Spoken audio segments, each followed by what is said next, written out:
Oh, it is fantasy roster rescue time. We are back on this beautiful Monday. I'm here with my guy Rich Dotson. Rich, how you doing, buddy? Oh, I'm going pretty swell. It's Monday. It's the day after Mother's Day. Had a nice long weekend. Got this bad toothache, which is the most annoying thing of all time. But the stock market's up. That's great. That's always good news.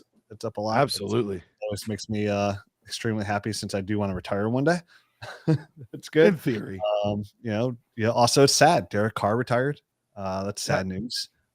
Does have us thinking about retirement a little more.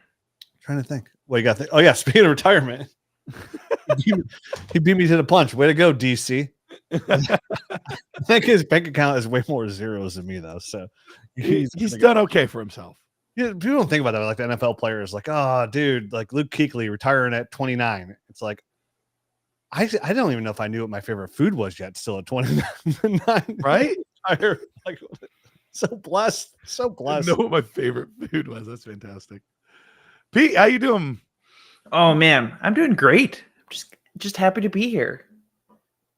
Absolutely. What are you drinking, Rich? Same thing I always drink during the day, Pete. Iced coffee. Iced coffee. My jam. Like my coffee cold and hot. I just like coffee. I love coffee so much. Coffee is I've said the show 1,000 times. Like my favorite drink is water. Second favorite drink is coffee. Like there's not many things in life I would give up. Football I would keep over coffee, I think. I would. Besides that, probably Major League Baseball too. And then obviously outside of loved ones and living things, like I don't think I would choose coffee over anything else. Yeah. Or like anything else over coffee. It's fair. Airplanes? Would you choose airplanes over coffee? I don't even like airplanes. I don't get you to places you like, though. I know, but then if I didn't have an airplane, I guess I'm not going to those places. I'm not really like missing out that much. Okay. I could drive to North Carolina in 12 hours. Go to Outer Banks. Take a boat. Just a long trip to take I can get one of those high-powered kites. If they don't have airplane technology, they might not have high-powered kites. It's a bird. It's a plane. Oh, it's rich on a kite. That's not going to end. Drinking coffee. All right. Well, if you're tuning in for the first time, this is the Fantasy Roster Rescue Show. What we do on this show is if you're like, hey, I want to get my roster taken a look at. I want to know, should I be rebuilding? Should I go all in? Am I stuck in the middle? Help me figure out what the heck to do with this roster. All you have to do is scan that QR code in the upper left-hand corner. Pete, don't you dare move it on me as I say that. In the upper left-hand corner right now, Rich is pointing to it, very sensually pointing to it. Or you could just be like, I don't need my whole roster looked at, but I could use an answer to a trade question. Just want to know this real quick. Then all you have to do is just in the YouTube super chat. Super simple. You just do that on there, and then we will make sure to get it on this show.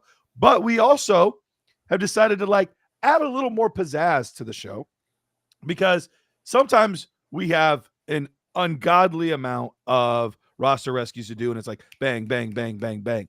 But other times people are like, I just really like listening to you talk about different topics. And that's what we're going to do today. So if you have a roster rescue or if you have a trade, put it in there. We will definitely get to it as soon as we can. But otherwise, we want to still be providing you with content that you so desperately desire. So today, Pete, look at that. We got more people scanning the QR code as we go. Pete, are we going to jump right into our quarterback tier list today? Let's do that. Okay. So I think you got a couple things you're working on in the background. We'll give you some time to do that.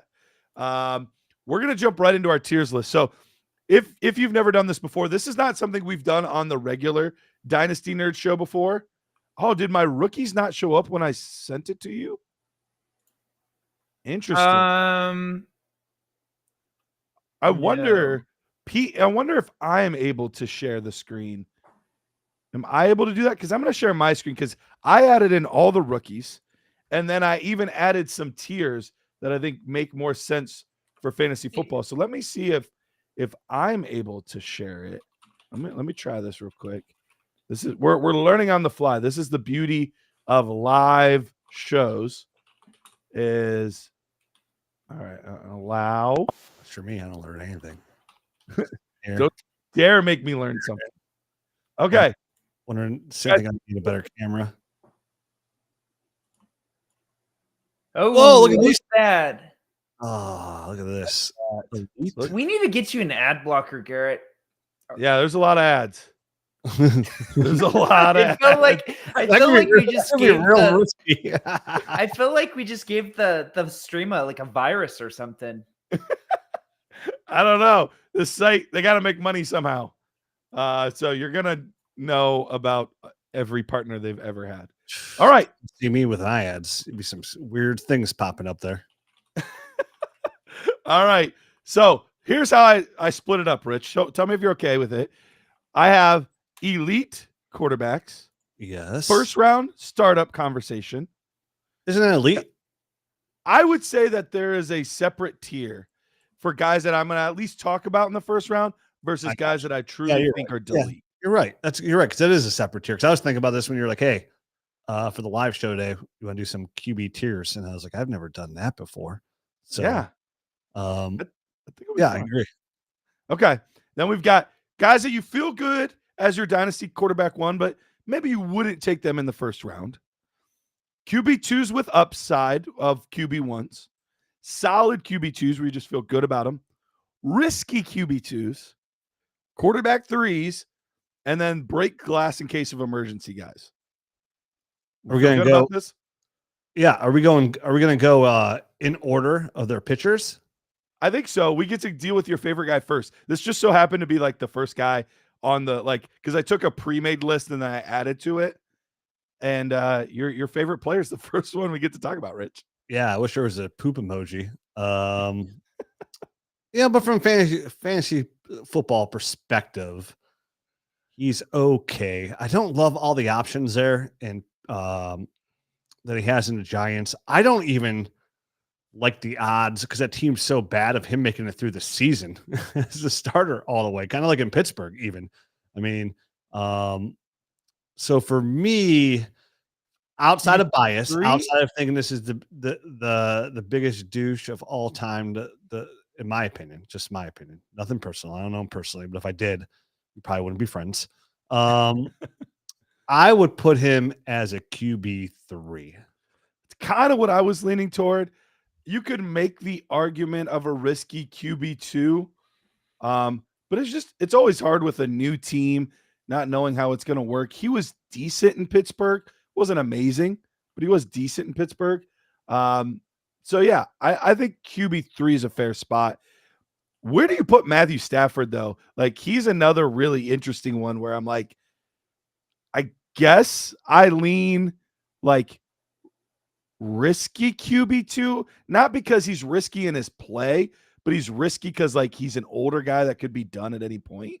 Yeah, we got to talk about this from a dynasty perspective. This isn't our 2025 outlooks. Right. From a dynasty perspective, I would call him. See, the problem is like there's been such an influx of young quarterbacks. Right. But I wouldn't even call him. I feel like you have probably a couple more. I mean, that's the thing. Risky QB2 strictly the fact that he retired the next year and it wouldn't surprise anybody in the least bit. Right. You're like, oh, okay, that makes sense. You know, if Derek Carr could retire, Matthew Stafford obviously could retire, but his arm is still so live. He still looks so good. He just signed an extension in McVay, like with the Rams. Like, I would feel for like the production you're going to get, which is like almost like borderline quarter. Like if he's a QB1, it's no surprise to anybody. Definitely with the addition of Devontae Adams there. You get a healthy Puka Nacua. You add Terrence Ferguson to the mix. I would feel almost. I think he's closer to solid QB2. Okay. I mean, he'd be right in the middle there. Like I can go either way, but when you say like if you had Matt Stafford in a Superflex right now, like you'd feel like, oh, I have a solid quarterback too, right? Like you wouldn't be like, ooh, this is risky business, right? Like you like, do for the year. I feel like he has 2 more years. So like he just signed that extension. He just signed. Sure. So like I don't. His arm still looks so good. I don't feel like that's crazy. And I wouldn't call something like, okay, if he was like Aaron Rodgers, right? You're like, oh, because Aaron Rodgers looked good in New York last year when he settled in. He really did. He put up solid fantasy numbers. Like that's risky business. Like Right Sure. now, Matt Stafford, like for you to be worried for something that's 24 months out, like which is 2 years, which is what I believe is like silly, right? Like you always want to be in Dynasty, you want to be in that 2 to 3 year mindset, right? That window frame of where your team is. So like if I traded for Matt Stafford as my QB2, I'm like, wow, I have a solid QB2 now. Like say my QB2 was the guy who's a couple steps below turned for Russ, and you're like, man, this is risky business. I feel like I should be flushing the toilet, but I can't yet. This is marvelous to look at. I feel much better with Matt Stafford. So I would say solid QB2. All right. Let's put him here. Because I could go either way on it just because of age, but I feel okay with him being solid quarterback too. But I feel like Bryce Young has to go in the risky QB2 range, right? Oh yeah, Like that's Tom that Cruise. feels like the perfect spot for him. Yeah, because he showed good the second half of last year, but he's got a year and a half of not so good. His frame sucks. But besides that, I mean, they're bringing Ted McMillan, which is Better nice. weapons. Yeah, so definitely risky QB2 with upside. I mean, and listen, if there's anybody here you're thinking about like that falls in a risky QB2 side, that just means they're available. That means they could be a value, right? Like I have Good. one Bryce Young share I got as a throw-in because I didn't draft him anywhere, and like Okay. I feel good about it. It's funny because Yeah. I drafted Tyler Shuck on that team this year too. Got Tyler Shuck. Look at you, Mr. Risky QB2 guy. I like 3-1, and I was like, oh, this is pretty sweet. Now, Yeah, you're looking great now with Derek Carr's retirement. All right. Kirk Cousins. Is he a QB3 or is he a break glass in case of emergency guy? I don't know how he'd fall in break. I guess he'd fall in break glass in case of emergency because the only way he's getting in if his Michael Penix gets hurt or if he gets traded. Like there needs to be an emergency. Traded. Yeah, I mean, yeah. Then once he goes in, he didn't look that great, anyways. So like he'd be a QB3 regardless, but like he'd fall in lines of like break glass and emergency. Who are those? Fellow couples? Yeah, we got Aiden O'Connell and Mason Rudolph. I'm not even going to waste time talking about them. That's fun. Not even giving you an opinion. They're going there. Patrick Mahomes. Now, there was a time period where he would have absolutely been in the elite territory. Remember, this is for Dynasty fantasy football. This is not actual quarterback ability and talent. I think he's got to go in the first round startup combo. Yeah, that makes sense because he's right. To me, I feel really good as my QB1 for Pat Mahomes, but he's definitely like first round startup convo. Like you can't go like I don't think I would take Pat Mahomes in the first round of Superflex League because I would just feel I feel just as comfortable taking like we'll see who else is there, like who else you could probably get there high or Pat Mahomes and go in that time frame. Like Mahomes or Herbert, who would you take? I'd rather have Herbert. See, I'd still rather Mahomes. I'll take the 4 years and arm. And listen, I get it. I know I'm a little bearish on Pat Mahomes. Only because the last couple of years when you're getting at like low end QB1, high QB2 numbers, it's like, yes, is he the best quarterback in NFL? 100%. Like he's a GOAT, right? Like he's one of the best I've ever seen, if not the best. But from a fantasy perspective, it's like he doesn't rush as much anymore over the last couple of years. I am going to see what happens when they add an elite running back, which I have to imagine they have to do sometime in the draft coming in the next year or so. But definitely first round startup convo. I mean, he's 29 years old, going to be 30. So I still think you still have another 10 years of Mahomes, which is forever. But like, how does that, like, as he ages too, like, how does that worsen his? Because you saw the counterpoint is Tom Brady did it he did a QB1. He was a QB1 at like 43, 44. Right. So, if we can get that at Pat Mahomes for 14 more years, that's definitely first round startup convo. It's just, I feel like I would just rather get a little bit younger for like equal production. Like, I know it sounds crazy to say, right? This is how the value is going to look in a lot of Dynasty people's eyes. I don't see a drastic difference between, from a fantasy perspective, Brock Purdy and Pat Mahomes. We've talked about that before, and I think right? I think that's reasonable to based on their recent performance. But Pat Mahomes has been a quarterback one every single season, multiple times as a quarterback one overall, and the NFL does ebb and flow. So now we're starting to get like more running in the NFL and things like that, which the Chiefs have embraced overall, even though they haven't had an elite running back. But as soon as people start to try to stop the run a little bit more, we get less too high safety. they're going to be taking Xavier Worthy over the top. Yeah. Rashee Rice will be back. So Thank you for Rashee me, Rice. even if you wouldn't you're take right. him in the first, I think everyone would agree probably he's at least in the conversation to go at pick 9 to 12. Yes, agree. Okay.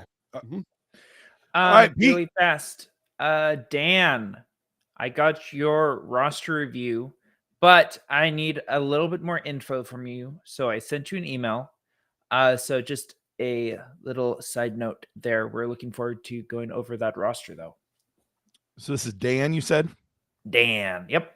All right, Dan.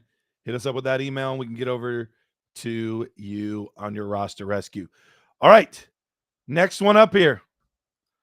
We have Trevor Lawrence. I wonder if we might disagree on this one, Rich.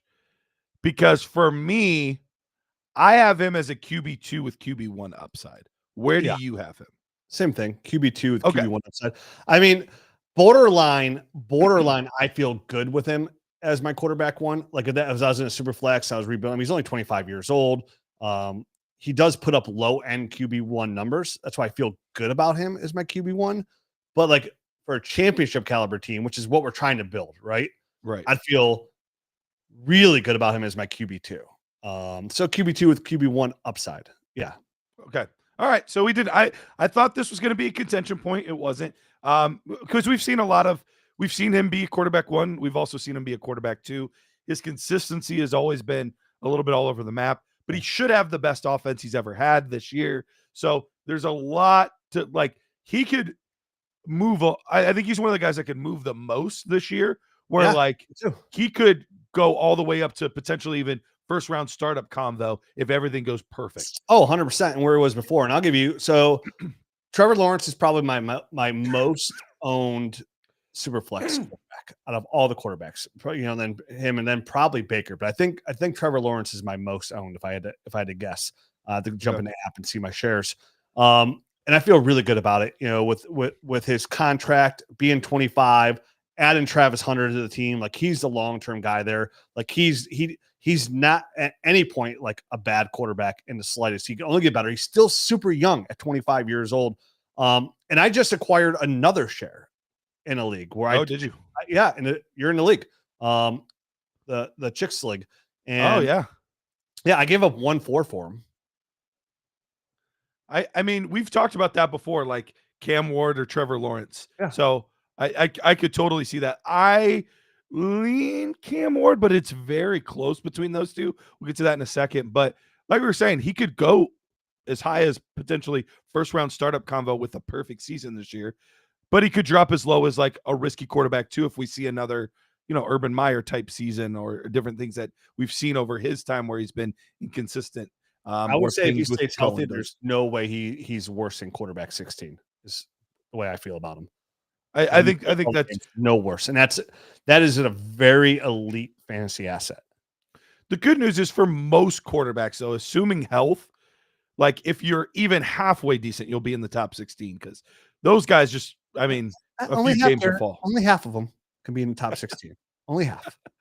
Well, but if you have 4 or 5 quarterbacks that go down, and then you have like a couple like teams where they're like in and out on quarterbacks, so you have a guy that starts 8 games and then they'll bring the rookie in. So like it's 16 is good for a full season, but on points per game, are you saying points per game or full season? Because that's a little bit different. Yeah. If he plays points per game, I feel like he could be top 16. But I think if he plays, I think as the season ends is what I think. Okay. Yeah. Definitely agree with that. All right. Let's get our next quarterback here. Caleb Williams. I feel like it's got to be one of these two spots, either the first round startup combo or feel good as a dynasty QB1. Which one would you pick, Rich? I would pick first round startup convo. I mean, you're talking about a player that with a terrible, terrible offensive line last year was quarterback 15 as a rookie. They bolster that offensive line tremendously. They bring 2 from a prospect standpoint, ceiling elite prospects into that mix already with Rome Odunze and DJ Moore and Cole Kmet, and that's Colston Loveland and Luther Burden.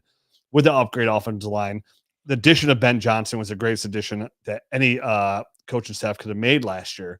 And if I did his quarterback 15 last year doing it, tells me we probably have a quarterback 1 coming up on our hands, right? Like if Ben Johnson make Jared Goff QB 6 last year, then certainly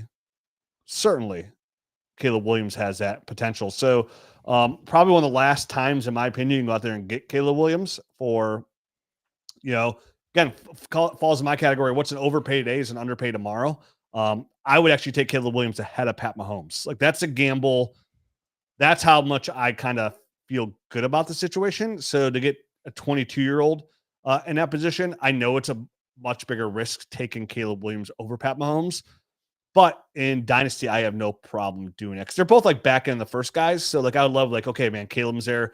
I don't like say I have 111. Like, I don't trust 112 not to take him. Like, I'm just going to go ahead and take him. So interesting comment here. Lawrence or Goff, 1 QB league. I know you and I actually talked about this recently, I believe, on a Dynasty Nerd show. I think in Superflex, I'm going Goff over Lawrence. But in 1 QB, I would probably go Lawrence over Goff. And I know you would probably go Lawrence either way. But here's the reason that it's different for me. In Superflex, my QB2, I just need a solid, steady guy. I don't want to take like a ton of extra risk, especially if I do have a Caleb Williams or somebody a little bit more risky as my QB1. If it's Josh Allen, maybe I'm a little more willing to take risk.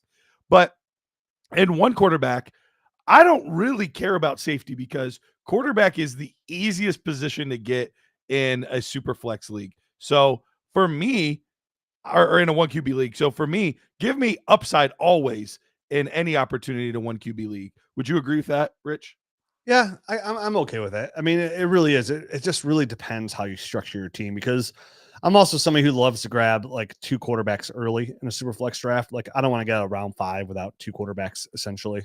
Because it just they hold their value so well. They're so insulated. Like, even if your team falls around, you could trade one of those guys if you got 2 good ones coming out. And so it really does depend. And then my third one, I like to grab. I like to grab a third all the time too.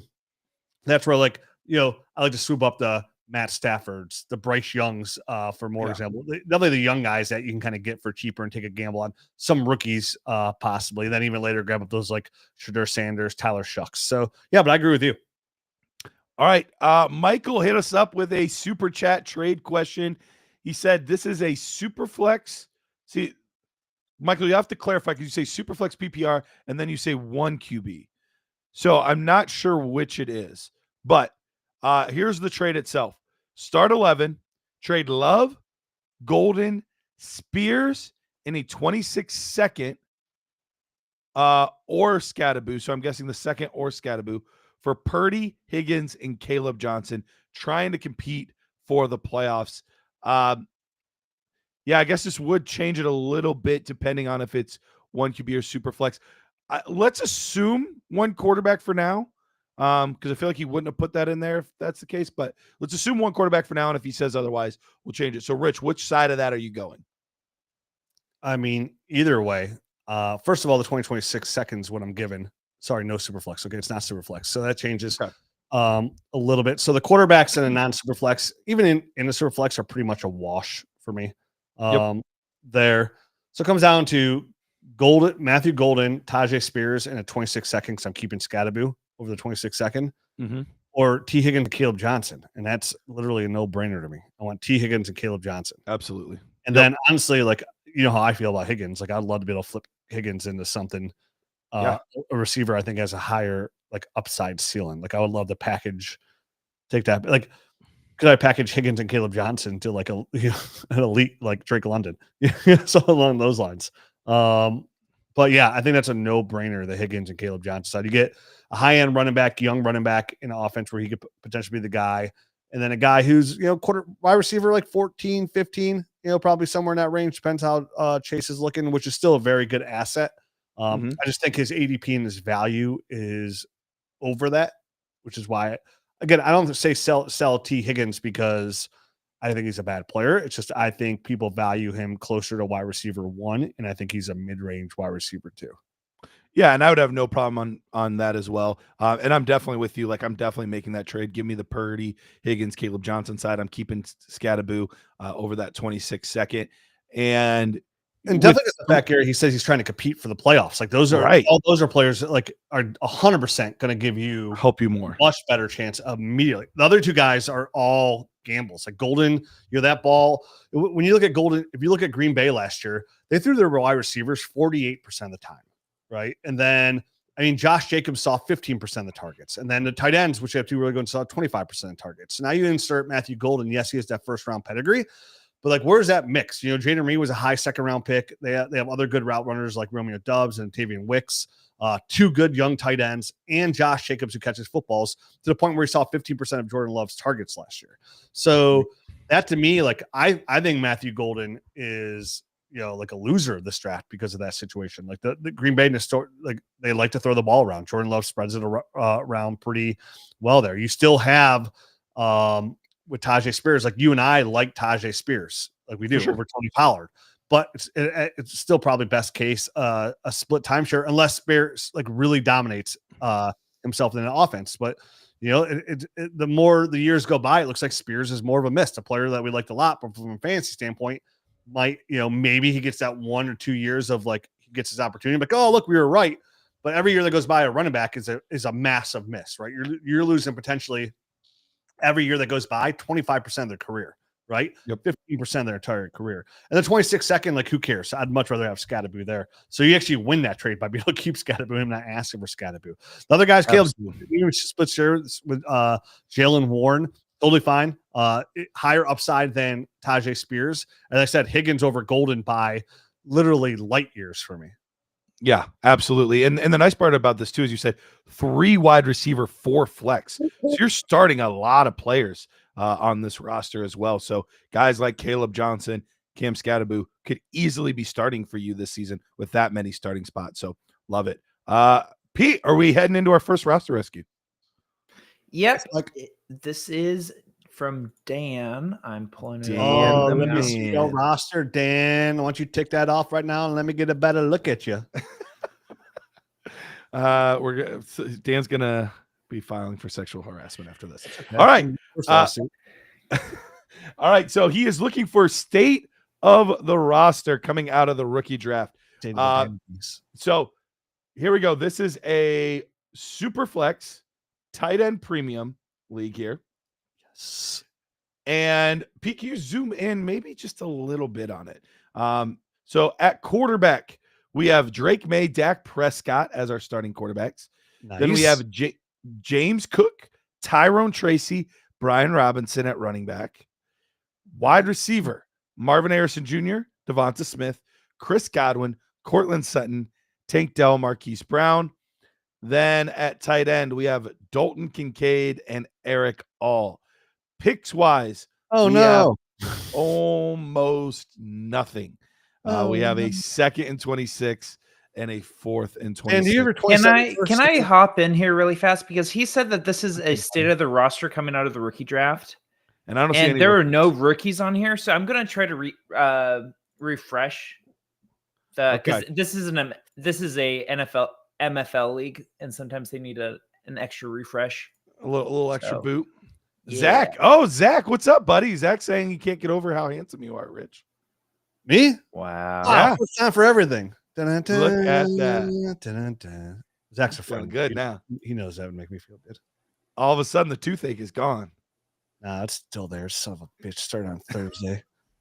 Stupid cat. I don't ever go to the dentist. My wife goes to the dentist to get my teeth cleaned. And I was like, okay, I better take care of my teeth. The dentist goes like, wow, for not coming to the dentist in 10 years, she's like, you did a really good job cleaning your teeth. I'm like, oh, thanks. And then they're like, let's get x-rays. And they're like, you have 3 cavities. And I'm like, my teeth feel fine. But I was like, oh, no big deal. Do 3 cavities is top left. Nothing but issues since I touched my teeth. I'm not a big dentist fan anymore going forward. I don't think many people are.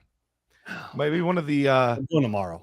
One of the few service industry people that people just genuinely don't like.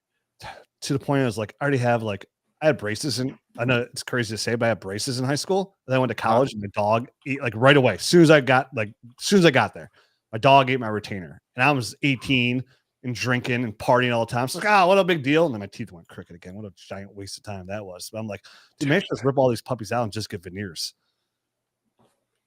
There you Okay, so it doesn't look like MFL is loading rookies for there's any rookies. like we don't have 2025 picks. All right, Dan, So tell the us your rookies. drafted Tell us your didn't rookies, happy. and tell us if you Yeah. have 27 picks. I need to know because Yeah. this is important. This is very, very important. And I hope if all of a sudden he says, "Oh, dude, I got Ashton Genty and Trevion Henderson and something Yeah, else." Dan, let us know your rookies. Yeah, stop writing profanity, Dan. Get to the point. We need this information. Wait, are you classifying crap as profanity? It's pretty in my household. What's your profanity? Also, real quick side note, we have a good 70 plus people watching right now, which we genuinely appreciate you guys tuning in, watching us live as we do the show. But for some reason, we only have 20 likes. So if you're watching right now, just go ahead and hit the like button, because that tells us there's more people that should watch the show. And then there's even more things to talk about. So go ahead and hit that like button there for us, and we would greatly appreciate it. I just realized my license is correct. Your license is correct? Yeah, my driver's license. I have my wallet in front of me for some reason. My driver's license got a crack in it. Anyways, crack kills, man. All right. It does. Would you Also, Dan, send me the link to the MFL league itself, so I would be able to see your rookies that way. Can we go back to the roster in the meantime? All right, let's just do this while we're waiting for him. So we don't want to have dead air. Oh, you got it? No, I'm just switching it back to the quarterbacks while you're working on that. Okay, perfect. All right, we'll go back to quarterbacks. Let's get to one of your favorite people to talk about here, Rich, Mr. Brock Purdy. Yeah, where would you put? Very good as my QB1. That's exactly where I was putting him to. Feel very good about it. Even on a contender, obviously I'd want another like higher end type QB2 to pair with him on a contender. But I mean, even I think overall the community is down on him slightly because of losing Deebo Samuel and some of the direction that the 49ers seem to be heading. But I think he's still going to put up very good numbers. If anything, this improves their game script. They're going to be down a little bit more, having to throw a lot at the end of the games. Yeah, I'm a big Brock Purdy fan, but saying it for a couple of years, like, and the window still grows. I've said now, I think going on, honestly, for like 18 months at least, saying Brock Purdy is the best value in Dynasty. And then I said a year and a half ago, I was like, dude, once he signs that contract extension, which he will, his value will shoot up. So big Brock Purdy fan for Dynasty. When it comes to like value, I think the market's caught up over the last probably 6 months or so. Definitely with him finishing as quarterback 12 last year. It's probably cut up a little bit, but I still think like he's the kind of guy, like if I do go like wide receiver in the first round or running back, like he's the guy I'm like, okay, Brock Purdy, Trevor Lawrence, can I trade up for Justin Herbert? Because even though I take Justin Herbert in the first round, he does slip to the second a lot in other people's drafts. Hutsy, I'll say this. Try to, like Pete just said, try to refresh the page. If it doesn't work, I trust you, man. Just hit us up with a super chat some other time. Technical difficulties happen all the time. We'll make sure we get to your question if it doesn't work for you. And then just hit us up when you can. Yeah, so weird. All right. Lamar Jackson. I know some people would. For me, the elite tier at fantasy football quarterback is a 2-man tier. So for me, I feel like Lamar Jackson has to go in first round combo and not elite combo. Rich, are you okay with that? I would put him in elite. He's somebody really okay. Listen, I've been bearish on Lamar because of like, oh, dude, once his legs slow down, like where's all his value?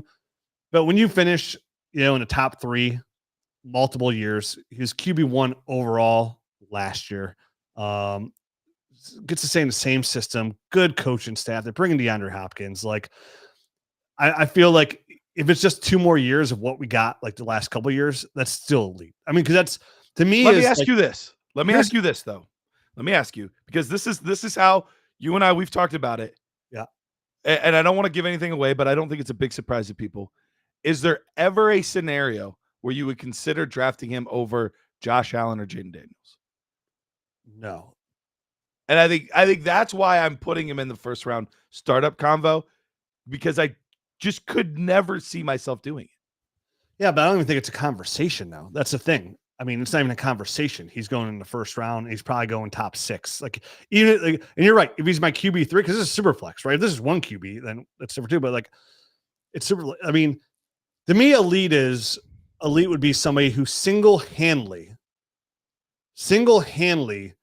like carries you through the season and carries you through the playoffs. Like, he's the player on your roster that makes all the difference between you winning and losing. And that's what Lamar Jackson is. He's the kind of player that will, like, having Lamar is like that cheat code, right? Like, that's like, what do you say? Like how Brock Bowers is almost in a tier by himself. You know, it's like, because nobody else is really touching that kind of production, right? Same thing with those running backs we love. Like, nobody's touching like Jamar Chase, Justin Jefferson. Like, they're almost in their own tier too, because it's hard for people to kind of touch that production. And honestly, Pat Mahomes is not touching Lamar Jackson's production from a fantasy football perspective, right? So that's the way I look at it. And I've really changed my mind on Lamar over the last probably 12 months. I mean, the guy's all there mentally. He's got his head on straight, real smart football player, one of the phenomenal athletes. I mean, arguably he could have won MVP for the 3rd time last year, you know?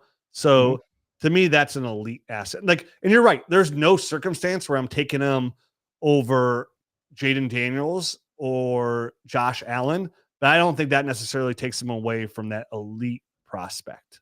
Same thing for like Trey McBride. Like, if you put Trey McBride into the same tier as Brock Bowers, like, I don't really necessarily agree, but they're both elite. You know what I mean? So, and to be fair, I have Lamar Jackson as like my quarterback 4 to 5. I'd have to look at exactly where I have him. So I have him right there.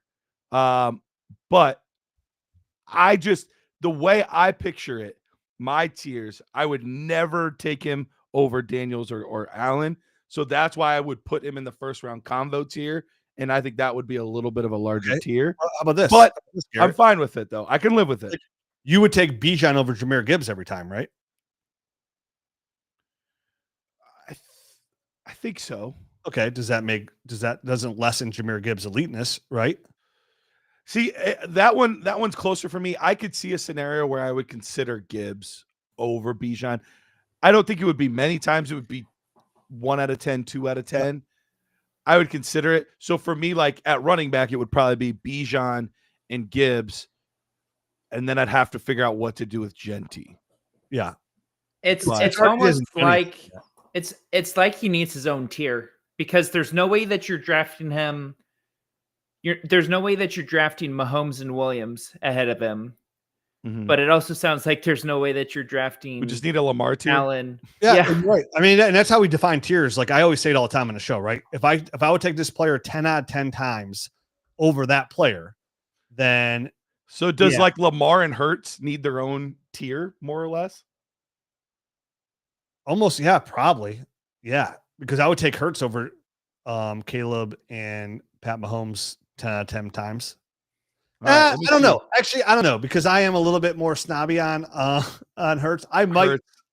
But Hurts is just like the new Lamar Jackson. He just does it every single year. I know, and that's the thing. I have to. I had to keep that in mind, because again, I don't really overall think he's the best quarterback. I don't even think he's a top 12 quarterback.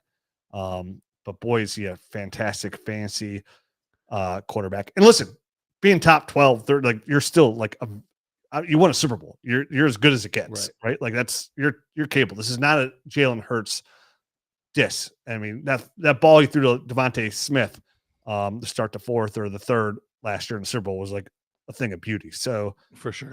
But yeah, I think overall, like, yeah, I guess you could put Jalen. There might be a second tier then, because first round, because I think Caleb. What if it was elite and like first round for sure first round quarterback? That'd be probably good. Okay. For sure, first round quarterback. Because the other one says first round startup convo. You're right. Because like if Pat Mahomes slipped a 2-2, 2-3, you're not like, what's going on around here? Or Caleb Williams. Like if Lamar Jackson slipped a 2-2 or even 2-1, you're like dude, what is going? Like, what, am I in like a dream, a mental scenario? Right, Like, right. what's going on here? You guys don't know how to play Dynasty. Let me That's fair. $1,000 buy-in, suckers. That's fair. All right. Maybe while we're Who's working on this next one, by the way, that'd be fun. I'll make a new tier if it'll let me edit it. We'll have to see. All right, Pete, give us Dan's roster. Oh, we're back, baby. We're back. Okay. So Dan drafted Amika Buka, Golden, and this is not his roster. That's his roster. Okay, I was gonna say this doesn't look anything like it used to.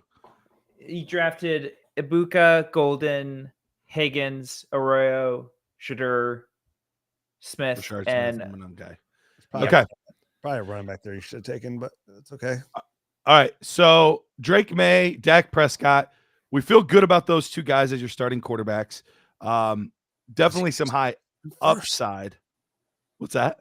Does he have his 27 first? Yeah, we do need to know that. Do you have your 27 first and second? James Cook. So right now, really his only true startable running back is James Cook. Maybe Brian Robinson, maybe Tyrone Tracy, depending on how things shake out. Probably more so Brian Robinson than Tracy. So. That's what I was thinking. Like, man, over Matthew Golden, you probably should have taken Cam Scatterby. It would have been nice to have both those guys to kind of lock down. I'd love to know what running backs were there over Matthew Golden. I think that's where he erred. Yeah, I would agree with that. Wide receivers, though, it's a nice group of receivers. We have Marvin Harrison Jr. Can you scroll for me, Pete? Devonta Smith, Chris Godwin. So you feel good about those three guys, and you got some upside there in Cortland Sutton. Just not a lot of depth there, which is going to make it tough. And then Dalton Kincaid. So he has all of his 27 picks, and you're right. He did draft some depth to get Matthew Golden and Higgins there. That's kind of his, and Emeka Buka. So he's got plenty of depth at receiver now after the draft. But Rich, this feels like, and obviously our contender dynasty mode thing's going to be off because we don't have all of the picks in there because of whatever is going on with the MFL. So doing the contender value versus dynasty value doesn't matter too much because who knows what everybody got and didn't get.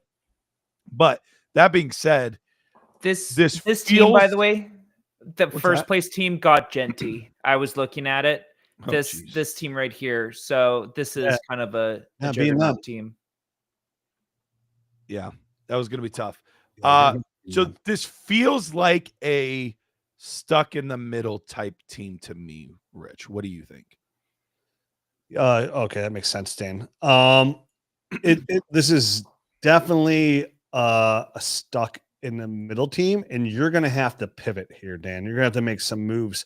I really like what sucks is you don't have your 26 first. So it's not like you're just going to go ahead and like blow this up. Obviously your first attack, if you want to plan it out that way, would be get your 26 first back.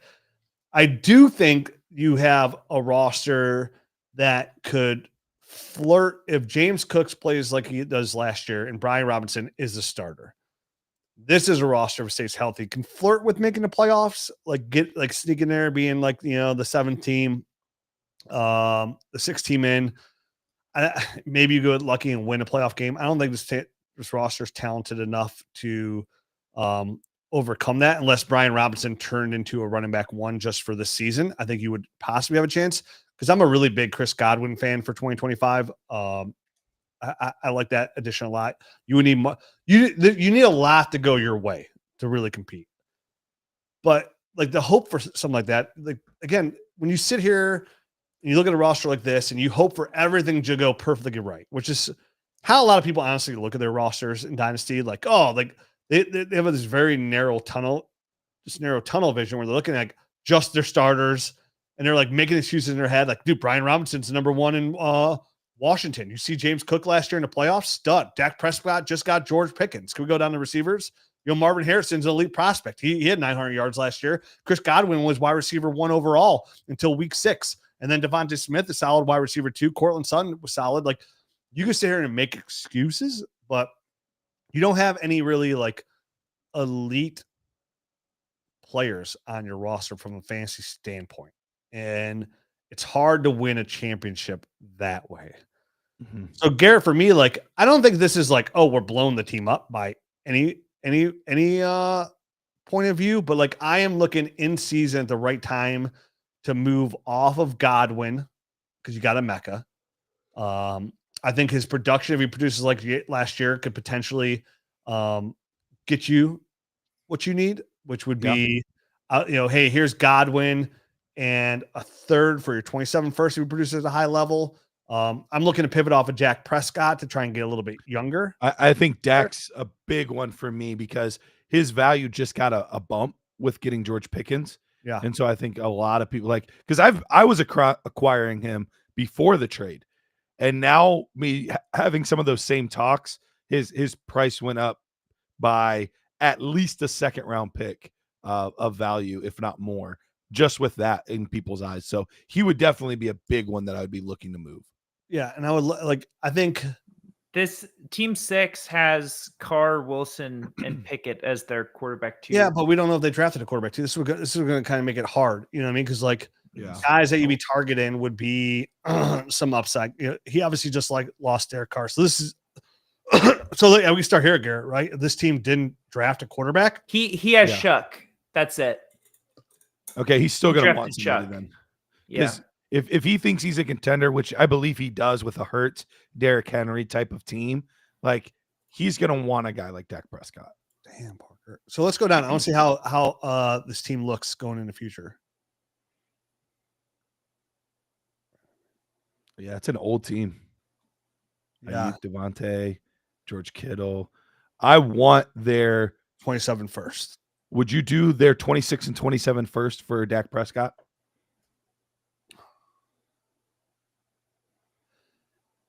Yeah, I mean, yeah, I would do that. It puts you in a hole at quarterback, but That's okay for this year. You want the 101 next year. You it just want sucks you don't have your. I know, but you don't have. that's your right. first. We don't have our first. That's why I'm kind of cautious about that trade. I would feel more comfortable. We need to get our first back first. Can we go back up a little bit? Yeah. And there's wide receivers here and running backs. Is there an easy way in MFL to view what draft picks you have on your roster that either of you guys know? Yes, you can do that on the website. It's weird. So you go up to you have to go up to like to the very top. Well, they already had the draft /auction. I know, but they're gonna be on their actual. Well, what about their 20? I'm trying to figure out who has their like 2026. 2026 picks and stuff. Okay. Yeah, I think you go I guess to that'll draft/auction. Okay, that should still show on here though, shouldn't it? Because 2026 picks were showing. So in theory, that I would like, so because this team's gonna try and compete. Garrett, like I would try. Okay, that team has his first. Flying Hamsters. Flying Hamsters. What team is that? That's the number one team. Oh, jeez. In Dynasty. The number one team just got Ashton Genty, and they have your first next year. Oh, and they are the number one contender team too. Yeah, they don't need Dak Prescott, so They don't need anything you get back. So you're not getting it back. So, but listen, once you know you're not getting your first back, like it's out of sight, out of mind, right? Like you're not. Maybe that guy gets hurt. So, I would, if we go back to that trade, anyways, Garrett, like, man, Travis, my guy. Can you go back to our team, please? So, what the team we want to trade for, I wouldn't mind. Can you go back to that team, that the first team we're going to offer here that needs a quarterback? Because this team really does need Dak. And I feel like this team 100% feels like they can. There we go.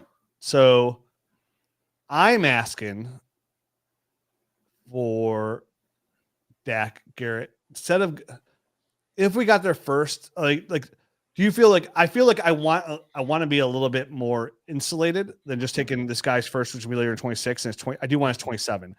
What do you think about 27? What do you think about asking for Dak? You give Tyler Shuck. I mean, I wonder if he. I feel The like hard part is I just don't believe in Shuck. Like, I'd almost rather have the 26th first and gamble on a first round quarterback next year than I know, but this offense is probably going to be abysmal. I think Tyler Shuck is probably going to end up being started, and people like no matter what are going to get excited about a rookie quarterback. Like I'm thinking about like what could benefit me right away. Like what can give me like, do I take a first? Can I get if Tyler Shuck starts and he looks okay, right? Like he just looks okay. Like you could probably get a 27 first plus for Tyler Shuck is what I'm thinking. Compared to like some late he's just gonna have a late 26 first. Like this guy's gonna be a contender if you give him Dak Prescott. But I'm also trying to find a way like who's like our old like can I get Brandon Ayuk off? You know, Brandon Ayuk's not gonna help him right away. He's not gonna start the season. But I don't necessarily want to throw Chris Godwin in there because I think Chris Godwin can get you more in season. Honestly, I would still be okay with the 26th first and 27th first. Like, I get that it sucks not having our own. But at the same time, like, sometimes you just got to do what you got to do. I think that 27 first is the motivating factor because in 2 years, Devontae is nothing. Derrick Henry is nothing. His quarterbacks, Hurts will still be there, but he's not going to have even Dak. Like, we'll see what he is in 2 years. I think he'll still be good, but we'll see. I'm asking for Shuck too. I'm asking for the 2 first and Shuck, and I'm saying do you throw in your second if he wants that back? So you would get Shuck 2 firsts for Dak in your second. I mean, yeah, you have to be okay with just you're moving back, you're moving up in the second round a little bit because he's going to have a top with that pick. Get off the Dak, he's almost he's going to have a top 6 pick. So I don't know how bad the teams are behind him there. Do we have a throw-in receiver that we could give him, or something like that, like a Cortland Sutton? Still, with how people have been valuing Tank Dell. Yeah, I mean, if Tank Dell offers anything to him, sure. Or Marquise Brown, same boat. He's got the upside of Roman Wilson being the 2 there in Pittsburgh this year.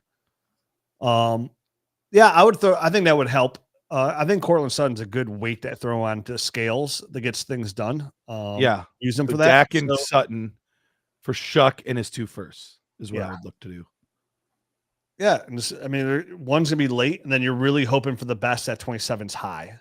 Yep. But more importantly, it puts you in a better position to have a high 27 first as well. And it's going to put your position to get yourself one of those elite receivers or Arch Manning, and then use your other ammunition.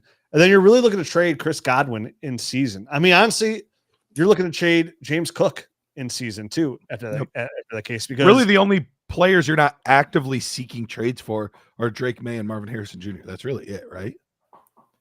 Yeah. I mean, what James Cook is looking for, this is the last year of his deal in Buffalo. Maybe they franchise him so you get a couple more years, but James Cook is definitely that hashtag 2 to 3 year window kind of guy, in my opinion. So I'm in season. Somebody's going to need him. And if I can flip him for a 27 first in season, definitely to a team that's hopefully a little bit older, I'm doing that as well. Like if I can come away with having 3 27 first with a base core of Kincaid, May, Marvin Harrison Jr. and who's this second receiver that was younger? And Devontae Smith. Like I feel good about that. But yeah, like you said, Garrett, outside of Drake May and Marvin Harrison, like everybody's available. Yep. Like you don't necessarily need to blow the whole thing up because, like, again, Roman Wilson can kind of step up this year and be solid. Marvin Harrison steps up big time. I think you sneak into the playoffs with this team. Definitely with your additions. You have then you have a Marvin Harrison, a Mecca Smith, Matthew Golden, Devontae Smith on your roster. That's a nice little young core of upside receivers. You got Elijah Royal and Kincaid there at tight end. I feel good about that. So the biggest question you're going to have to start the gate is going to be your running back position. But when you're trying to remold your dynasty team, that's always the last thing you're going to kind of fill in.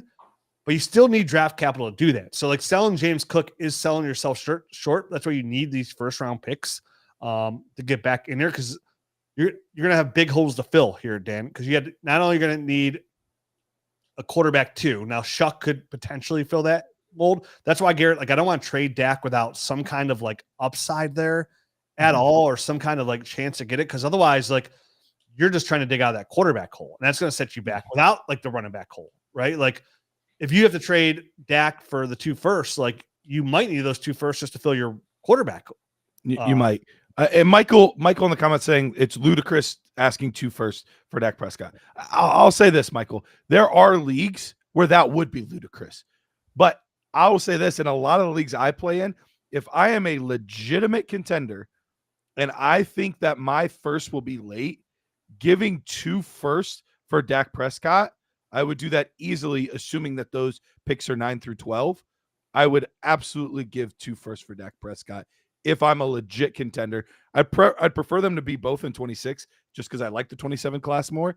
But if I needed it, yeah, I would absolutely do it. Yeah, 100%. I'm trying to, dude, I hate that Fantasy Pros changed their you have to log in now. Yeah. I do have that because I'm a ranker, so I automatically have it. Who are you trying to see? I'm logged in.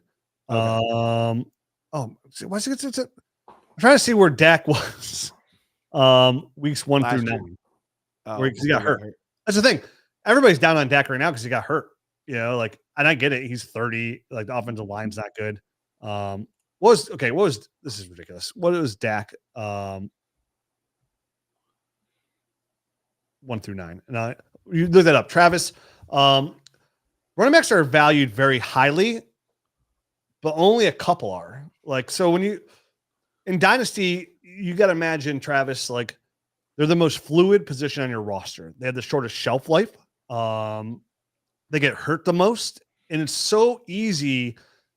The fact that they get hurt so much, it's so much easier to plug and play that position and draft for immediate value, right? Like, the best running backs are going to be on a rookie contract for the most part. You get the outlying guys like over the year, like Saquon's an outlier. Christian McCaffrey's been an outlier.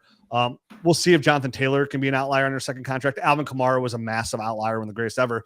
So when you look at the running back position, you want to kind of fill that void in last because it's the easiest plug and play, right? Like, if you build a championship contender roster, now you go into a rookie draft and you draft RJ Harvey and Caleb Johnson, those immediately could be difference makers.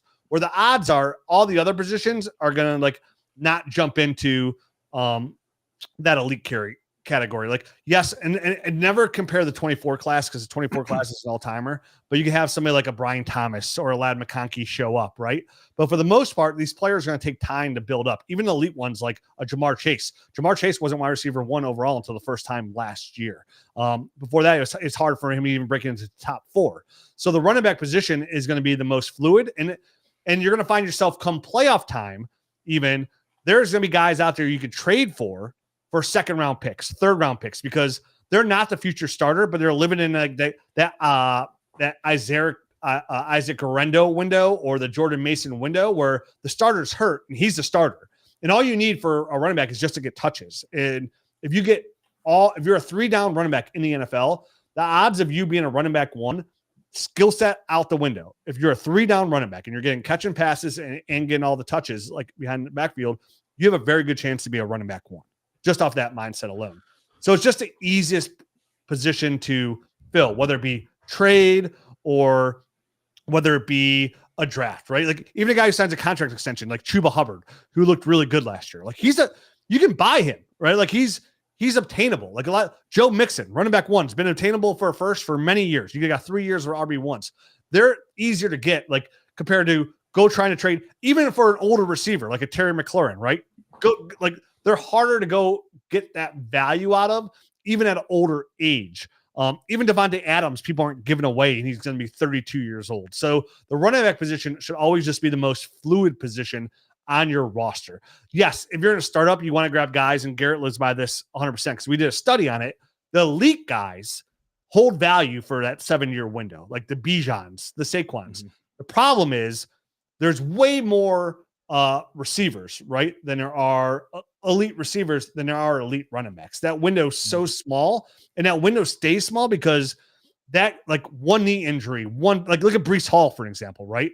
One thing can happen and their value plummets. Or like if a Jamar Chase tore his ACL tomorrow, people are gonna be like, oh, okay, that sucks, but he'll be back next year. You know, like, no worries. Like, a running back change, like, oh, I hope he comes back healthy 100%. You know, like, that means a lot. So the running back position has to be looked at, in my eyes, as the most fluid position on your roster, because the most easily replaceable position on your roster. Real quickly before we wrap this up, Dan, appreciate you, man. And I don't know what other ones we got. Pete, if you could let us know what other ones we got. But something I want to remind you guys of, if you want to get your roster looked at, scan the QR code in the upper left-hand corner. Or if you have a trade that you're like, look, I don't need a whole roster looked at, but I really would like your guys' opinion on this, and you want it to guaranteed to be on the show, go ahead and hit us up with just a super chat, and we will guarantee that we get to your question in the chat. So, Pete, do we have are we able to go back to the tiers list, or is there something else we're able to go? We're going back to the quarterbacks. Okay. Really fast, Travis. I believe you mentioned that you just found us today, and if you're seeing the tools that we're using, we have all of our rankings in. We have Rich's rankings, Garrett's rankings, Matt's rankings, everyone's rankings in there. And if you want access to the tools, you can get 15% off if you use Roster Rescue as a promo code. Yeah, and Dan, Travis, we actually have a partner right now. If you download the Fast Draft app right now, if you can play in your state and you deposit $10, they're going to match your $10 up to $50 of the match. And you put in there, you play one $10 contest. We'll give you a free year of the Nerd Herd, and you'll get access. If you're new to Dynasty, Travis, I can promise you one thing: our tools, our podcast, our bonus podcasts, they will make you a significantly better Dynasty player. Our tools are designed to help players just like you, right? Like come in the game, give you a bird's eye view. Like we saw we were using there, that was our league analyzer. It's going to show you where you stand in your leagues, where your strengths are, your weaknesses are. We have so many more tools when it comes rookie season, or whether it be the film room, watching tape. Our rookie breakdowns are second to none. We got Nerd Score. We have, if you download the Dynasty GM app, we have so many tools in there to help you as well. If you use the promo code NERDS, if you download the Fast Draft app, which is on the bottom here, Peter put on there, you'll get a free year of the membership and see if it works for you, right? Like what we found is when we do these promos with our partners that are gracious enough to do these promos for us, where they'll, hey, we'll give you a free year of Nerds if you try our product, is the guys that get the one free year of Nerds stick around after that free year is up because they find the value in it. So check that out. All right. Let's head back to our tier list. As you can see, I created a new tier. I now gave locked first round its own tier. So that way Lamar has a more apt place to live. Also, quick reminder, if you wouldn't mind liking the stream, we have like 90 people watching and only 38 likes. So that means 2/3 of you out there that are just watching in this moment, not other moments, have not liked it yet. So please go like it. We greatly appreciate it. Somebody like me. Come on, please like me. All right. Derek Carr, maybe I should have a retired category, but I don't at the moment. Is Justin Herbert in the first round convo or locked first round conversation, Rich? For me, he's pretty locked in the first, but I think from everybody else view standpoint, he's a first round startup convo guy. I think that's where he lives too. But we could even like organize our tier. Yeah. Like, put him there. Put him up front. I would put Caleb ahead of Pat Mahomes because I'm a dirty bird. I have Pat ahead of Caleb, but I can live with it. I'm fine with it. Look at us swapping. Swap. Where's my upside down pineapple? All right. Josh Allen, Jane Daniels, they're back to back in this. I don't think we really need to talk about it, right? Yeah. Jane Daniels is my 1-1 in Superflex leagues. Okay. And I might come back. Listen, I might have rookie fever, but I had his tape fever. I was the guy on this podcast saying I have no problem taking Jaden Daniels 1-1 over Caleb Williams when nobody else was even discussing that. This is off tape. This is before he even got drafted number 2 overall. So to me, just I'll take those 7 years, right? Like this, or not 7 for him. It's 5 years of Josh Allen. But yeah, they're the same guy. They're 1-1, 1-2. If I was in probably 10 leagues, I would probably take Jaden in 7 and Josh in 3, maybe 60-40, even 6 and 4, 1 overall. but just complete difference makers, right? If you have them and you're not making the playoffs, like, boy, is your team in bad shape. Yes, absolutely. All right. Bo Nix. I'm leaning toward QB2 with QB1 upside, but where would you put him? Where did he finish last year? He was a quarterback one last year. Yeah. 8, 9, something like that. Let's see if I got re-signed back in here. I can look real quick for you. He finished as 7, quarterback 7 on the season, but Jalen Hurts missed 2 games. He had like 2 full points ahead of him. So really basically 8. Back in now. Okay. If you're weeks 1 through 7, he finished as QB9. 1 through 17. And I always look at 1 through 17 because that's a regular season. Week 18 put a lot of like Fugazi numbers up there, right? People are sitting people are checked out. So like I do look from weeks 1 through 17 from a fantasy perspective. He was quarterback 9, finished ahead of Pat Mahomes, Kyler Murray, Brock Purdy, Justin Herbert. I know it's a short-lived window. You put him as what you put, where'd you put him? I haven't put him anywhere yet officially, but I would lean toward QB2 with QB1 upside. Like that's where I would draft him. I would, with what they're doing out there in Denver, with what he did as a rookie and how high they are on Bo Nix. I understand QB2 with QB1 upside, but yeah, okay, put him there because I would feel pretty comfortable with it. No, because you always have to look for that sophomore slump. Yeah, QB2 with QB1 upside. Okay. But boy, is he close to me feeling pretty good. But I'm also the same person that feels pretty good about Trevor Lawrence being their quarterback 1, and they're pretty equals to me. So I think, yeah, right there. Okay. I mean, they're almost the same age. Trevor Lawrence. They are, yeah, because Bo Nix was the older prospect coming out. And I would probably take Trevor Lawrence over Bo Nix. Okay. But it's close, real close. Like lips together close. What was that, Pete? So would both of you guys draft Lawrence and Purdy ahead of Bo Nix? Because I feel like that's kind of the ADP. I think is different. But I'm also lower on Bo Nix than other people are. Okay. So I think I'll take Trevor Lawrence over Bo Nix 8 out of 10 times. And you would take Purdy 10 out of 10, right? Yeah, I'd probably take Purdy 10 out of 10 times. Okay. He's just, I feel like Purdy's just that steady Eddie QB 10, 11, 12, and that's top 25 overall score. You know what I mean? Like that's, yeah, go ahead and sign me up. And part of it for us too is we're not necessarily trying to give you the ADP. We're trying to give you where we would put them. So if other people would say like, I would draft him as a QB1 and feel good about it, cool. I just probably wouldn't.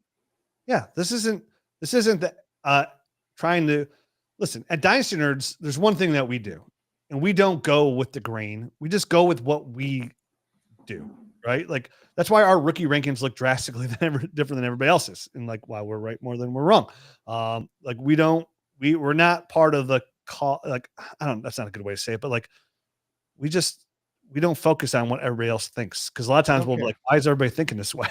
We don't understand it. Why does nobody like Cam Scatterby the way we do? Why is everybody drafting Quentin Johnson in the first round just because he won the first round of an NFL draft? This is silly. Anyways, who's next on the list? Maybe one of the hardest guys to rank right now. What are you doing with Tua? I mean, to me, he's a risky QB2. I kind of feel like that's true.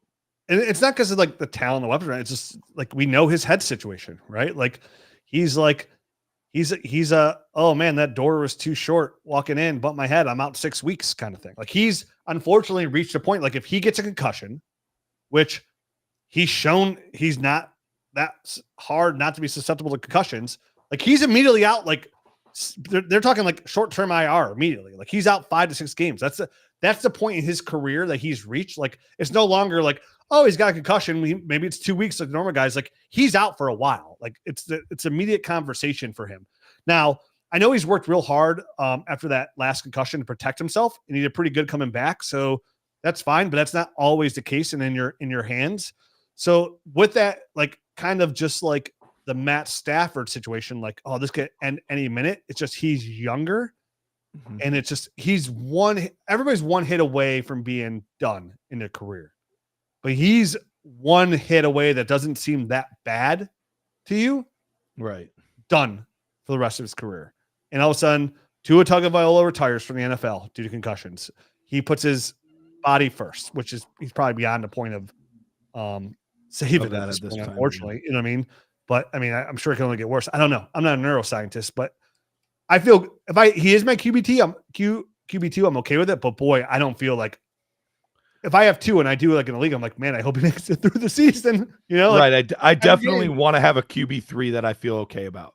yes, I think that fits him to the T. Risky QB2. All right. Really fast, if I can hop in here. I just looked up the ADP for Knicks. He is the 28th overall player off the board. Okay. Brock Purdy is the 48th, and Lawrence is the 50th. So that's a value opportunity if you just want to trade back in a startup draft. Yeah, I said absolutely. we talked about Purdy though, didn't I? I said Brock Purdy is somebody who I'm significantly higher on than everybody else, and I doesn't mean I would take him in the, like right there, but like I'm grabbing him in the 4th round. That, you know what I mean? Like I listen when I'm in startups, like I'm not like unaware of like ADP. I'm not like, oh well, Rich Dotson knows more. Like, yeah, I'm using ADP for my benefit, right? Like I'm not just gonna go, I'm taking Brock Purdy in the 2nd to prove a point. No, I'm not an idiot. Like, I'm watching ADP, but like I'm gonna make sure I take him around ahead of his ADP for sure. Those kind of guys. And I just look at him kind of listen. Bo Nix offers more rushing upside. So like if you took Bo Nix ahead of Brock Purdy, like I'm not saying that's a bad move whatsoever. It's just I feel more confident in Brock Purdy, or more long-term confident in Brock Purdy, I guess, in Bo Nix today. You almost called him Brock Turdy, didn't you? Brock Turdy, man. But honestly, Bo Nix and Trevor Lawrence by week 6 of this year, like come like mid-October, those guys could jump a whole tier easily. Like I'm very aware of that. Like it's not like, but we're talking right now in May of 2025, and this is how I feel. All right. Next one here, Joe Burrow. I think this one's a pretty easy one. I don't think we need a lot of conversation. Just locked in 1st round guy, right? Locked in 1st round. Joe Okay. Cool, steady Eddie, elite fantasy quarterback. There we go. All right. A little bit of little injury risk though. A little injury with Joey. I'm just going to do a little housekeeping real quick. Really These fast next while four you're guys doing here. that. Just yes or no. Would you trade 101 for 201, a 2026 first and a 2027 first in a startup? Startup 101 for 201, 26 No. first, 27 first. Yeah, just give me Genty. No. No, Startup, this not is rookie. a startup. So that would be Oh. Jaden Daniels or Josh Allen. Oh yeah, I would do Easily, that. I think. Yeah, easily. Yeah. I mean, I love Josh Allen and Jalen Daniels, don't get me wrong, but at the turn, even if you just stick to quarterback, we're looking at Justin Herbert, Caleb Williams, Pat Mahomes plus 2 first. Yeah, I feel pretty good about that. that's the way I look at it. Like at 2-1, you're getting either Caleb Williams, Pat Mahomes, or Justin Herbert. And if anybody came with any of those 3 players and said, "Hey, I'll give you this for Jaden Daniels or Josh Allen plus 2 first," I'm like, smash accept. Don't even care where they're at. I don't care if the team's elite. I don't care if it's 112. I'm taking it. Yep. Those firsts are going to hold value. Those first, I could trade those first again and get another proven asset. All right, we got an interesting range of 3 guys here. I think we talked about it before. Jalen Hurts would definitely fall into that like locked into the 1st round range. Yep. Even though I like Justin Herbert better and Caleb Williams better, but from a fan's perspective, he's locked in there. I would take, yeah, he's right there. Yeah, you got it right. Right in between those guys, you think? Yeah. It's close. It's close. Jordan Love, is he more 1st round startup convo or feel good as my QB1? I think for me, he's good. Brock Purdy. Yeah. I think I would put him ahead of Brock. Me too. I would take him ahead of Brock probably most of the time. But he's in that tier. I think that's how I have it too. But then where do you put Drake May? I don't know that I could ever truly consider him this offseason, at least, as a 1st round quarterback. No, definitely not. But I feel very good about him as my QB1. Yeah, if I'm being honest, I feel good with it being my QB1. I mean, what he did last year on that team on a points per game basis is nothing short of heroic. Like if that's your, let me put it this way. If that's your floor, cool. I'll take a 22-year-old quarterback and that's your floor. Like I would take him ahead of Jordan Love and Brock Purdy 10 out of 10 times. Like he's almost in a separate tier. You could name the tier We Love the Drake.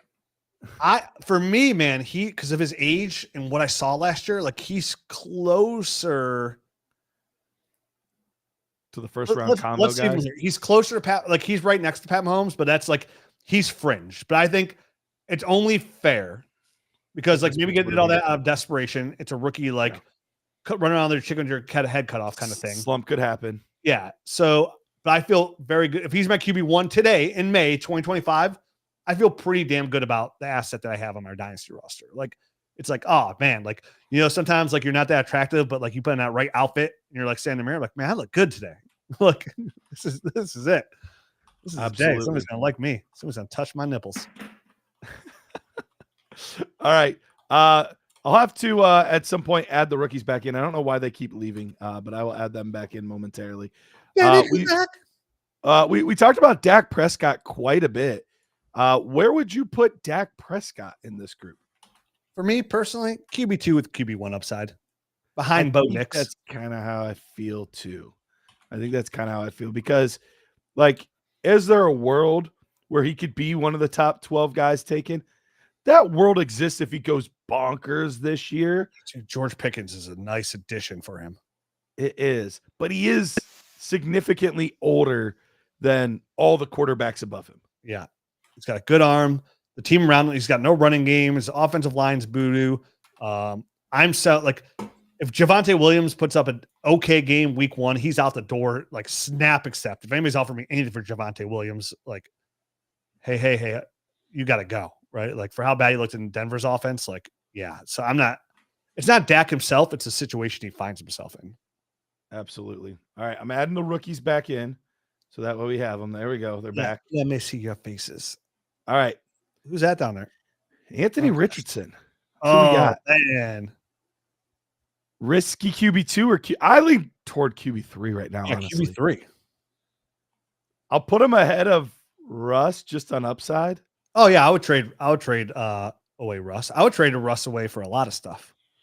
That's true. You would. And not all of them are actual players. Some could be things that are edible. Good. Okay. I could argue probably 3 different tiers for this guy. Where do you put Jared Goff? I would put him ahead of Dak. For me personally. You put him ahead of Dak? Yeah, he was QB6 overall last year. He plays in a dome. Like, I think he's a QB2 with QB1 upside. I think that fits him to it. Like, again, he was QB6 last year. Like, okay, that makes sense. Like what he has around him. And if he was a QB2, like you'd be like, oh, it's Jared Goff. Okay. Like he's a QB2. So I feel that he's a little bit old. I could talk myself into being the last guy of this tier, but I think for me, realistically, he would be the first guy in this tier for me. But I'm a little bit higher on Goff, but I understand the hesitation because Ben Johnson's gone. Yeah. Like, and you're right. And that is. And that for me, like with a little bit of that unknown there, the fact that he's a little bit older there, like, okay, maybe I'll just take that, like in that range, like, okay, I'll take the 25 and 24-year-old, you know what I mean? Like over Jared Goff, even though I think Jared Goff probably the way he plays quarterback, he's a pocket passer, doesn't really run. He'll run when he's needed to, but like he's the kind of guy that plays till he's like 38 years old, right? Like he's a true pocket quarterback. So I feel if he was my QB1, like I feel okay. I definitely feel okay about it, but I feel like definitely as we see these younger guys kind of take steps forward, definitely with the class we had last year, like that's like 5 guys that could take a big step in that QB1. Because remember, there's only 12 quarterback ones, right? That's all there is. And right now, we have 9 guys listed ahead of them. We haven't gone through this whole list of, honestly, some guys that are going to be probably better. So for me, I think that's a good spot for Goff. But like he's in that tier where like there's not an argument for him. Like if you said, "Oh, I'm taking even like Brock Purdy," like I don't agree with it. He's in a different tier for me. But if you took Jared Goff over Brock Purdy, I'm not gonna be like, "You're an idiot. You don't know how to play Dynasty." But I think I feel way more comfortable in this tier. Like, oh, I'm taking Goff over Lawrence. I just feel safer about it. Yeah, that makes sense. That's like Goff is like that safety. Like you take it because like you go. It's like when you go to the ice cream store and you just pick vanilla or chocolate because you're afraid to try something else, right? Like I'm not licking that. Like that could be risky. And I paid $4.99 for this. Like I don't want it's like you go to a restaurant, like you always order the same thing because it tastes really good. And like you're afraid to try something else. And give me a bacon cheeseburger, baby. Yeah, like you can't go wrong. Like, what? I'm just gonna try the burger. I don't even know what this stuff is. Like, oh, that's pierogi. I do love pierogies though. Me too. Me too. So good. Okay. Kyler Murray, probably right around Brock Purdy. Yeah, I think so. Maybe the spot ahead of Brock.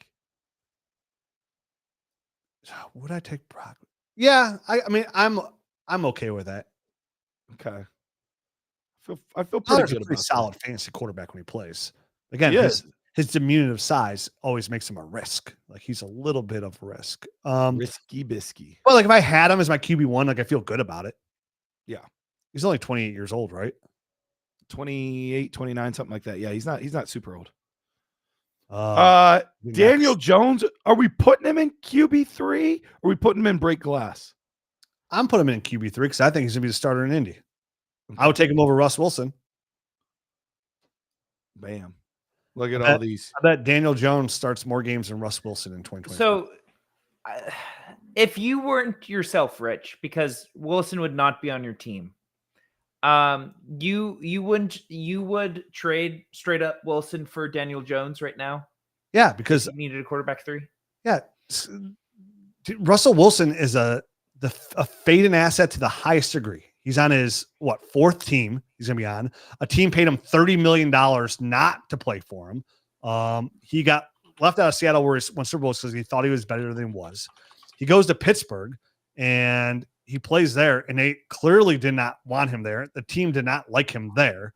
Now he goes to New York after they signed Jameis Winston first. Then they sign him, and then they trade up in the draft to draft Jackson Dart. Like he's not the long-term answer there. Like how many more shots do you think a guy like Russ Wilson's going to get? Where I think Daniel Jones has a strong chance to beat out Anthony Richardson from what we saw out of him last year.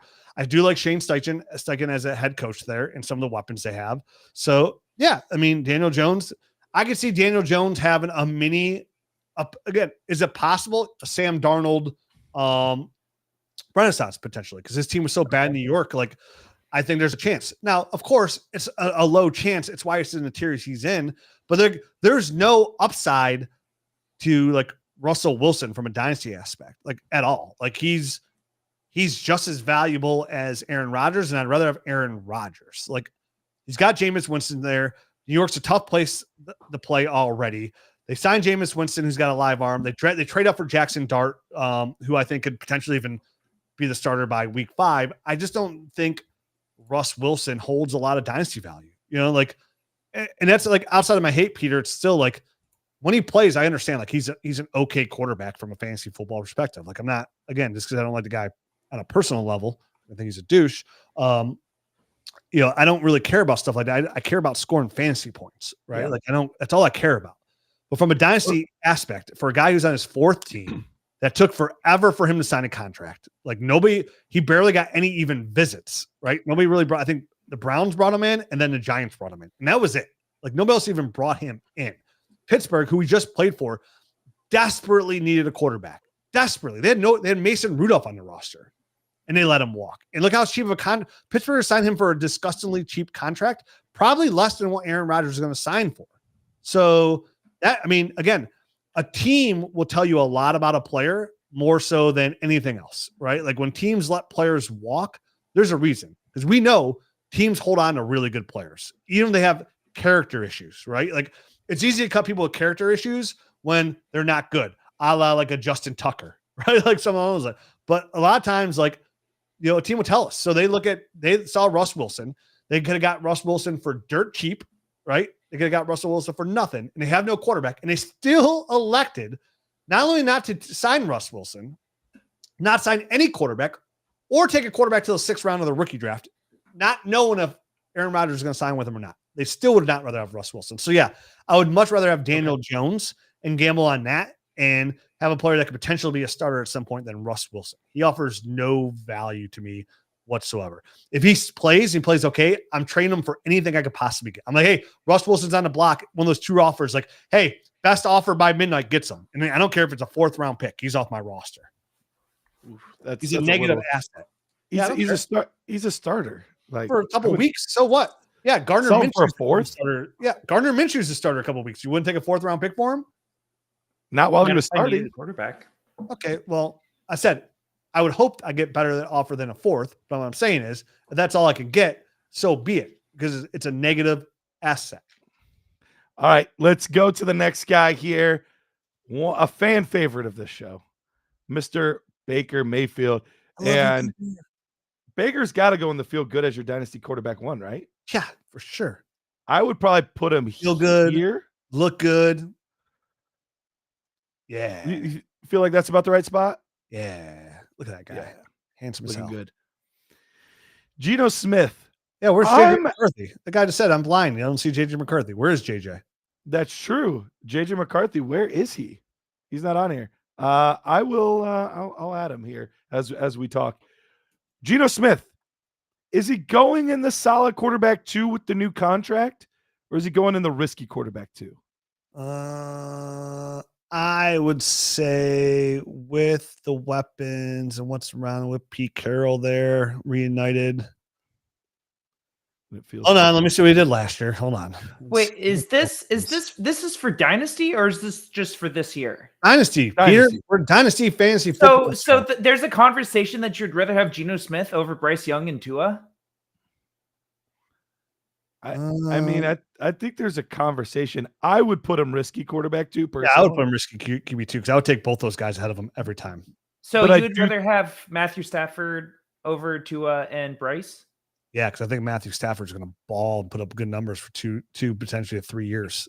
Okay, and definitely Bryce. I would put Tua ahead of Stafford personally. I'm okay. Listen, I'm okay with that. If you put solid QB again, he's risky because of his head. It has nothing to do with his talent. Like Tua has nothing. Like for me to invest in him as my quarterback 2, how do you call him anything but a risky quarterback 2? It has nothing to do with talent whatsoever. It's just he's risky. It's a massive amount of risk. Like if you have him, okay. Can anybody sit here and say I feel very confident that Tua Tagovailoa is playing in the NFL in 3 years? I don't think anybody can. And you say you feel very confident he's playing in 2 years? Because I can't. Yeah, I mean, you can't say anything very confidently with him. That's I can. I can say that I feel like my tooth hurts pretty confidently. You're confident that you're not confident in him. Tua is going to be a weird one, man. Like it depends what I'm getting him for. Like I just like players like that. I try to stay somewhat risk adverse. I'm kind of looking at this from a startup standpoint, right? Like I feel better if I draft Tua as my I feel like if I went Tua as my quarterback 2, I'm okay with that, right? Like he's a risky quarterback 2. Like that means I went elite quarterback 1, and then I filled up on my tight end, receivers, and running backs, and then took Tua is what it meant. So that leaves no place but a Ricky. There's no way you can sit there and say I feel really good about Tua as my quarterback 2. Like you're living in a fantasy land if that's what you say. From the output, yes, but from the mentals, like. All right, I added in JJ McCarthy and Michael Penix. Don't know why they weren't in there. And Fields. Oh yeah, we need Ed Fields too. Okay, I'll add Fields. There's a lot of quarterbacks in the NFL. There are a lot of guys. And whoever had the list other than the rookies didn't put these guys in. So all right. Sam Darnold for him. All right, where are you putting Sam?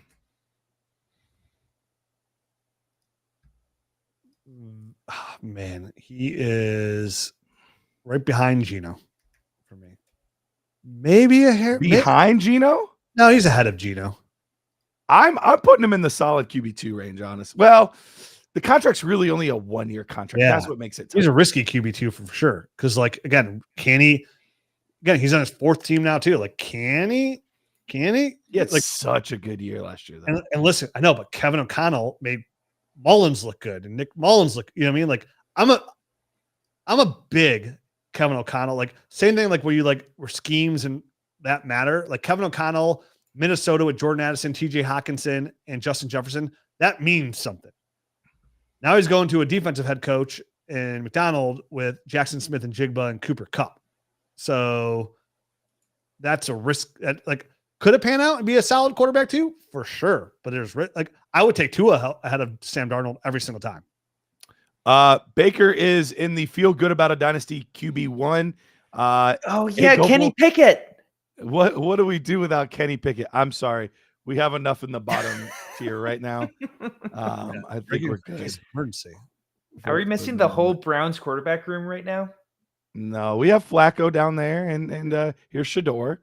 So we've got him. We got him in there. I was thinking ahead of him. All right. I'm probably going to say arguably the most controversial thing I'm going to say on this. If it were solely up to me, I know where he probably should go. If it were solely up to me, CJ Stroud would go here. Now, I know that we're going to start to hear about it, and he should go like in here somewhere. No. But yet, he hasn't shown me anything to get there yet. Wait, you would have Stroud ahead of Knicks? I would have Stroud ahead of Nick still, yeah. I don't know about that. I might take Bo Nix ahead of CJ Stroud. Really? I mean, Stroud he's in the quarterback 11. Yeah, you're right. Listen, Pete, I think he's in this tier because I think you can make that argument. I think I would go 50-50 on that. I would take Stroud 50% of the time and Knicks because they just gave Stroud. We'll know a lot more this year. They just trade up for another running back, and they drafted 2 receivers. One like a top 3 pick in the 2nd round, and then a guy in the 4th who we love in Jalen Noel. Pair that with Jaden Higgins, Stroud's out of excuses for me. So I would put CJ Stroud here, and I'm okay with it, but I'm almost with Peter. Like, I feel like I would take Bo Nix. But the thing, CJ Stroud's like 2 years younger than Bo Nix too. He is. And we saw the QB1 upside in his rookie year, but it was still only he was QB10, QB11. Like, it wasn't high-end QB1. And last year was abysmal. So that's the hard part for me is like he wasn't a QB1 last year, but we know he can be a QB1. So I feel like this category fits him really well. Yeah. He lost Tunsil too. All the people out there say, they play for Ohio State. Rich is going to give them bumps, which is 100% false, like literally 100% false. Like I've said this since after CJ Stroud rookie year, and that's when he was like the hype exploded. I said, CJ Stroud's only ranked where he is because of his age. That is it. It's literally it. Like from a talent standpoint, like he's not doing anything elite whatsoever. Like doesn't rush. Like I would for me, this is where he belongs, Garrett, but there's a decent chance, but that's the thing. In Dynasty, you get so sucked in by that youth, right? And like that longevity, like almost guarantee. But I feel Bo Nix, Jared Goff, Trevor Lawrence, like I'd have no problem taking any 3 of those guys out of CJ Stroud. And that's going to be blasphemy to a lot of people's ears, but and maybe it's wrong, but he's a risky guy to take, in my opinion. Yeah. I don't feel strongly about him if he's my quarterback 1 and I'm a contender, do I feel good about my QB1 situation? And I don't. Not at all. I don't. He's our number 1 player, that quarterback that we said we would trade. Because you could easily get for CJ Stroud, Baker plus, Kyler plus, Purdy plus, probably Love plus. Like if I could flip for May straight up, God bless America. All right. Aaron Rodgers, I think QB3, we all feel pretty good about that, right? Ahead of Russ. Oh, yes. Yeah. Actually, he would honestly probably go here. Yeah, probably. If he's starting for Pittsburgh, I'll take 1 year of Rodgers over any of them. Yeah. Okay. Let's come back to the rookies in a second. Let's do these 3 guys real quick. JJ McCarthy. I feel like where I would draft him would be somewhere between these 2 tiers, but it's hard to say he's a solid quarterback 2 without ever seeing him play. But like he's so got QB1 upside in that system. But like, it's tough. okay. I am a big Dynasty fan of JJ McCarthy. You are. You're higher on him than I am. He's got a good arm. He's 21 years old. And goes back for the same reasons I'm high on Brock Purdy are the same reasons I feel like I do about JJ McCarthy. The weapons he has around him and his head coach. To me, I feel like JJ McCarthy is right around that Brock Purdy range where like we're going to see a steady guy of like QB 11. There's no way you can put him as you feel good about him as a QB1 though. No. And you're right. And that's the fair. Okay. Now but like, you're right. He's weird because in a startup, like I don't want to like, that's a guy I'm taking as my QB2, right? But then coming back and grabbing like the Sam Darnold, the Matt Stafford, like the most likely started him early, but I feel really good about him as my QB2. I think he's a QB2 with QB1 upside. Like I would take him ahead of Dak Prescott. Okay. And I think he's right around that Jared Goff range, but like, I think it's a fair place to put him. But from like the way I play Dynasty, I feel like he's the kind of, there's always a couple players out there that I'm like, okay, I'm going to draft him around ahead of ADP. And it could be a little risky, but like, again, that juice is worth the squeeze. Like there's more upside there than that his current ADP's value is. And like, I'm going to gamble on it. It's like you go on the roulette table and like 27 has a hit in 50 times. That's your favorite number. That's happened to me. And you're like, dude, I feel really good about this. Like I'm putting $50 on 27. You know what I mean? Like here we go, baby. I feel real good about JJ McCarthy's from if you stay healthy standpoint in that offense. And everything that he's hurt, hasn't shown anything. The odds of like all the quarterbacks hitting in a draft class are real low, and they've all looked really, really good so far, which is another like. Again, I'm trying to also keep in mind this 24 class is an outlier, right? Like from every statistical, like the quarterbacks, the tight ends, and the receivers especially, like it's an outlier class. And I'm going to throw JJ McCarthy to continue that wave in that ride, and I'm going to go put him right there for me personally. And I might take him ahead of Jared Goff in some situations. I could see that. I wouldn't personally, but I could see that. And I think Michael Penix belongs right in the same area, right? Yeah, 100%. Great offensive line, plays in dome, really good weapons around him. Has a really good arm, really good deep ball accuracy, really good fit with Drake London. We saw that when he came in too. Like Drake London was like top 5 fantasy receiver once Michael Penix got in there.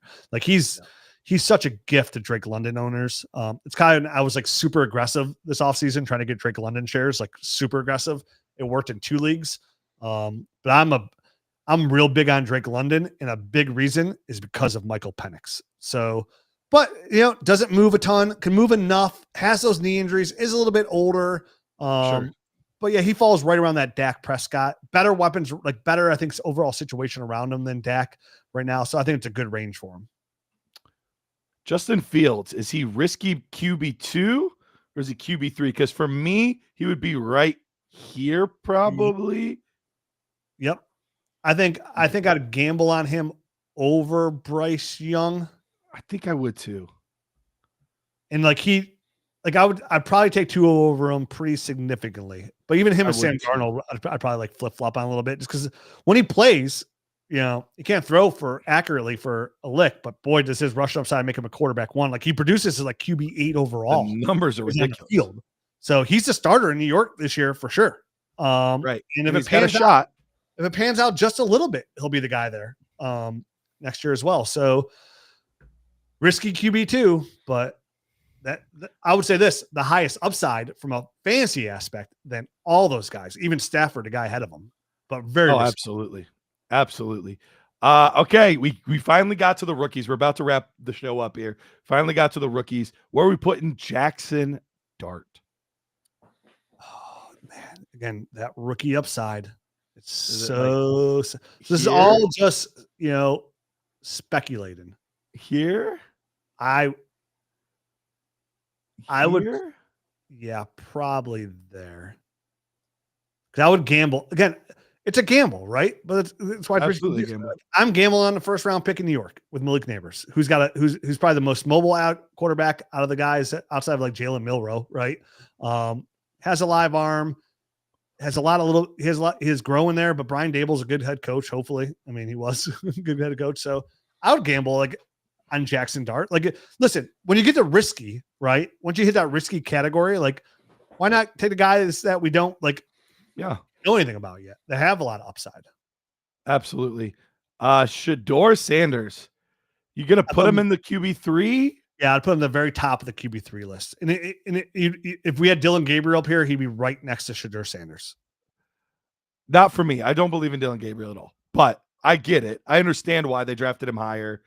I get it. I don't see it with him at all. Cam Ward. Where do you want to put Cam? I would put Cam like right around here.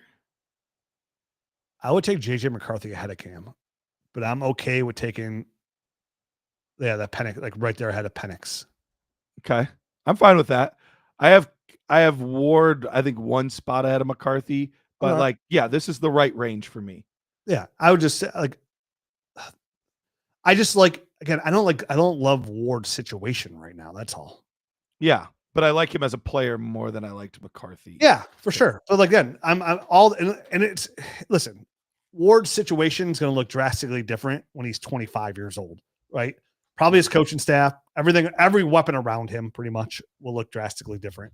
It's crazy to look at Tennessee and they have like the second highest receiving room cost in the NFL, which is nuts. Right. So yeah, I think it's a good spot for him. Last two. Are we giving Shuck the risky QB2 guy range?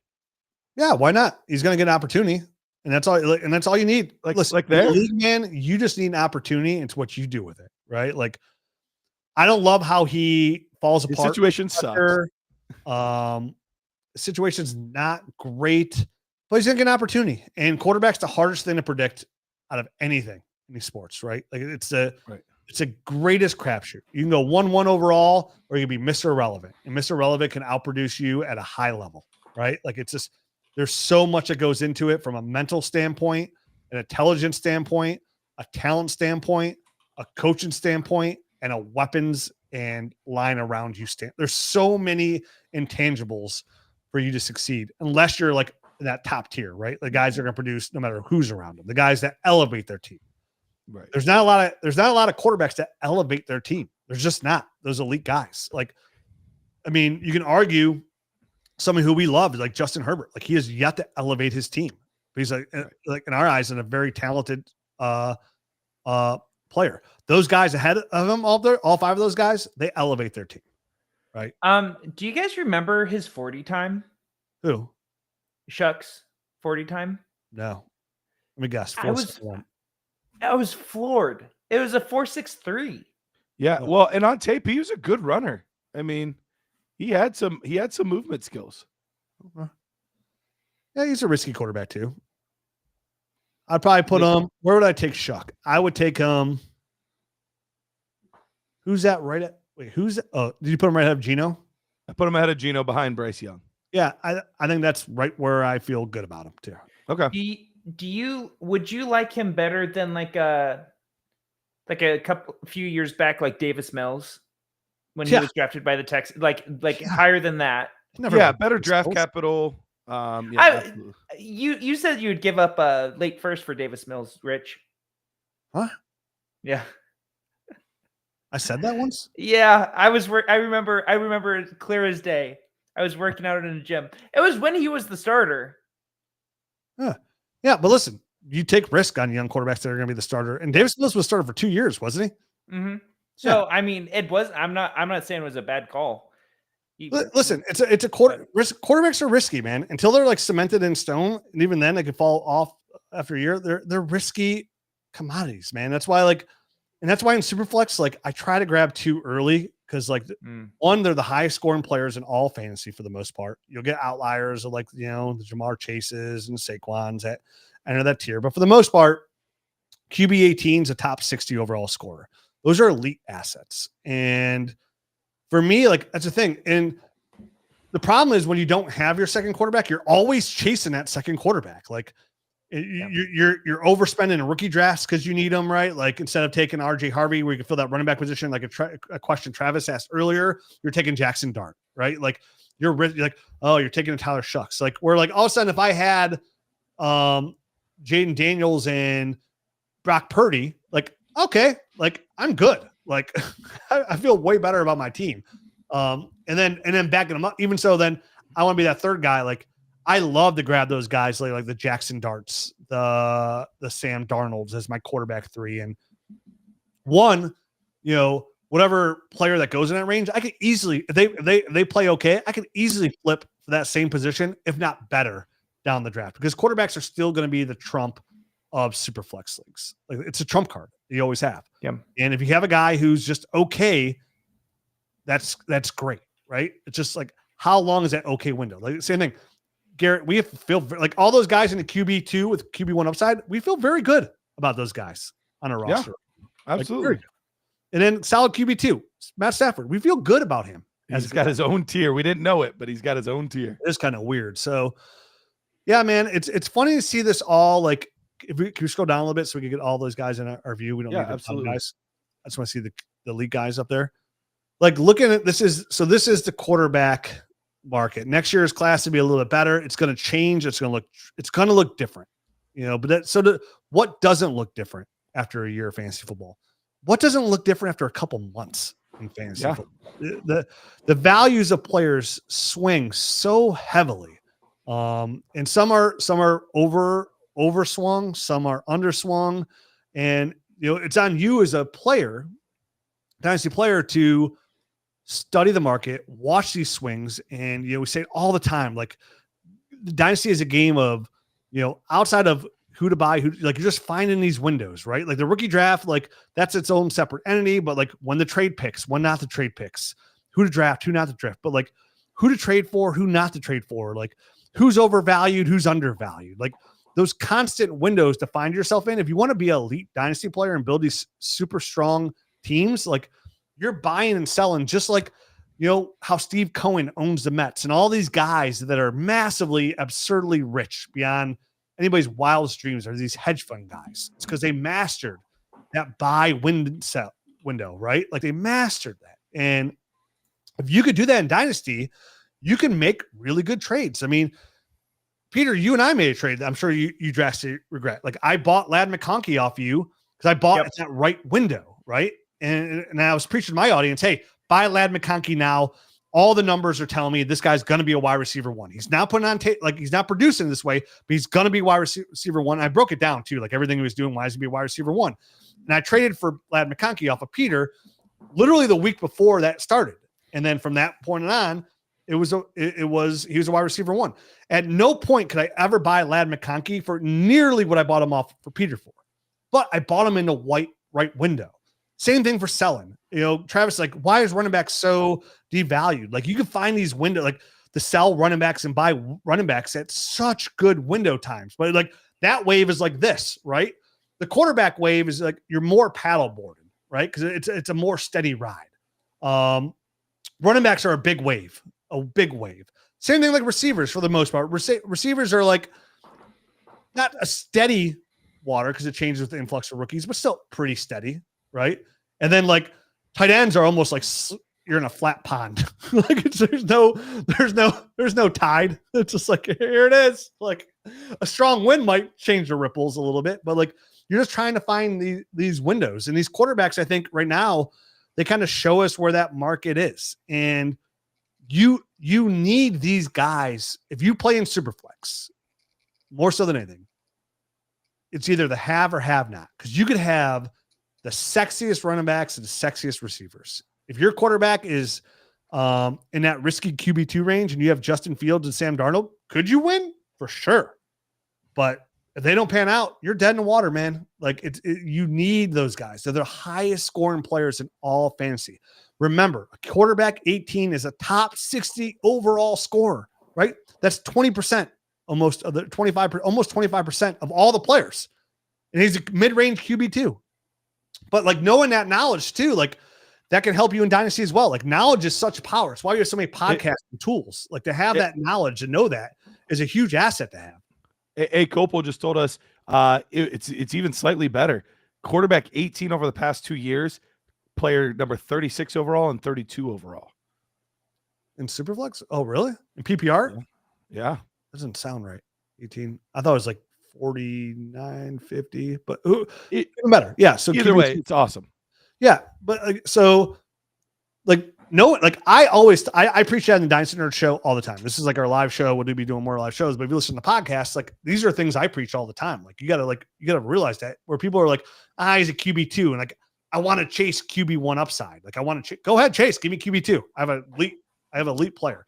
Baker's an elite fantasy player, but he's attainable. And like, when you find the value in those windows, like you go buy, right? And you obtain as much talent as possible. Even if you like, if somebody puts, yes, okay, that helps. But like, say somebody like it's why like when somebody updates their trade, what is it? I'm brain stupid for like trade block. Trade block. When they update a trade block, like anytime somebody updates their trade block, like you should like just throw it off. They're going to be a good offer, but like you don't know how desperate that person's trying to get that person on their roster. Like they're being active enough to put them on their trade block, right? Yep. And say you don't even need that position. You're trying to find a window to acquire talent. Like, hey, dude, like I don't need a running back, but I just got Chuba Hubbard for 2-2. Like I don't even need a running back. That's pretty good value, right? Like now, even though I don't need that player, maybe I will. I might be able to trade that player for a first. Now I just gain value, right? Like you're trying to stack value. And that's why Garrett, when he drafts, he tells people all the time, like, I don't even look at filling out a roster. I just draft best player available because I'll figure it out later, right? Like I'll figure out my roster. Like Garrett says, I know I'm putting words in your mouth, but you've said this like, hey, if we're drafting a startup in June, the season doesn't start till September. Like I have 3 months to figure out my starting roster. Like I'm taking best player available. Same thing in rookie drafts. You approach the drafts that way. You take best player available. Doesn't matter if you need a position because if this guy's a better player, now you could trade that player for a proven player position of need. And I know this all sounds redundant, man, but like it's real easy in Dynasty to get lost outside the basics of Dynasty and the simplicity part of it. Like, because you're trying to think outside the box so much and there's so much information. And there's so many guys out there, want to make the names for themselves in a business. And they're like these bold, drastic takes, like, you know what I mean? Like, hey, this and that. And you're like, dude, but you're just better going this way, right? Like I'm gonna stay in this championship lane. And what is that lane? It's really just one goal that we preach at all time. What is our goal, Garrett? What is our goal? Win championships, baby. And nothing else. Nothing else. Oh, that's what it is? That explains a lot of my trades. But Peter, you say that like, and I know you're saying it facetiously, but I say that like, too many Dynasty players want to be paper pretty. Like, dude, I've been playing Dynasty for 22 years. I've heard this take at least 1,000 times. Dude, in 3 years, my team's gonna be unstoppable. 2 years, my team's like paper pretty teams. Those teams never, ever. I don't know if 1,000 times, probably just by odds, 1 or 2 kind of pan out the way, but I don't know if I've ever seen it. It's why it's so hard to win 3 championships. If you win 3 championships in a row in Dynasty, like it's crazy. Goat material, right? It's hard to win back to back. It's hard to win one. All those teams with Juju Smith that they were thinking they had the next. Yeah, Kyle Pitts. And people tell me I'm an idiot because I thought Juju Smith-Schuster sucked. And people tell me, see, Rich, you're wrong. Well, then I'll pay it outright to you. But again, I'm the same guy. At the same time, I'm the same guy I told you to take Clyde Edwards-Helaire 1 overall. So, like it's a hard. Can't hit them all. They're hard winds to navigate. A professional swimmer could drown. So it kind of is what it is. But yeah, that's our goal. It's always gonna be our goal. And I'm just excited to sit here and talk it because it's all we do. But like I hammer it, people are like, oh, Rich sounds redundant. But yeah, you have to have that like drill sergeant saying, let's go. Like, let's go, man. Like, this is what we're doing. These are moves that we're making. Like, be risk, like take risk in Dynasty. Take risk. Go after it. Like, try to build that team that's going to win 3 straight. Try to build that team that's going to win 1. We say, like, come playoff time, you're grabbing these other assets that you might not even start, but like it's going to give you a better option to win your championship. Like when you have that window, you're all in. That's a small window to live in for the most part. You don't know who's going to get hurt on your team next year and ruin that window. You get the best team ever. We said before, you go into the league and you have Breece Hall and Christian McCaffrey. You're like, dude, my running backs 1 and 2 potentially, and they both get hurt, and you have no running backs. And you're like, oh, there goes my window, right? Like, and it's never the same again. It's never the same again. All right. Well, as we wrap up here, we appreciate you guys. Want to make sure we highlight, we changed the QR code up in the upper left-hand corner here at the end. If you saw the tools that we were looking at today, or you want to know more about Dynasty Nerds and how to just get that extra leg up in your league, that extra edge, that 5% chance, that 10% chance of being better, go ahead and scan that QR code. It's going to take you to Fast Draft. And you're like, why is it taking me to Fast Draft if this is a Dynasty Nerds thing? Well, it's because if you deposit $10, that's all you got to do. Deposit $10 on the Fast Draft app. Use it on a draft. We will give you a free year of the Dynasty GM bundle. That'll give you all of the tools. That'll give you the extra podcast. That'll give you our nerd scores, our film room, all of that good stuff, literally for $10 for an entire year. It is the best value you can possibly get right now. So do that. Make sure as we sign off here, get that like button for us. Use that we promo do code appreciate nerds, Garrett. Can't forget that. You got to use promo code Yes. nerds. Promo code nerds. And you might just use it to try it. Like, hey, try out that app and like get a free year of nerds. But like, you're also gonna have a ton of fun. Like, if you like best ball, there's no better time than spending your summer in best ball drafts. And Fast Draft does it the fastest. You're gonna put $10 in, get your $10 deposit. I would highly recommend everybody just put $50 in, because then they match it 50, so you get a free 100. And just join that's 10 drafts you could join throughout the summer. And like once a week, you're just doing a new draft. It kind of keeps you fresh in that fantasy football value mind too. They change every week too. Best ball is that one little secret thing that you could do to kind of keep your wits about you in fantasy football when it comes to values. But you got to make sure you use that promo code nerds as well. And like I said, you'll get all our tools, like Garrett said. They're such a great partner for letting us even have that opportunity. But I promise you're actually going to love their app as well. Awesome, guys. Well, appreciate you guys. We are wrapping up. We'll be back on Wednesday. We'll have more topics. We'll have more rosters review, trades to discuss.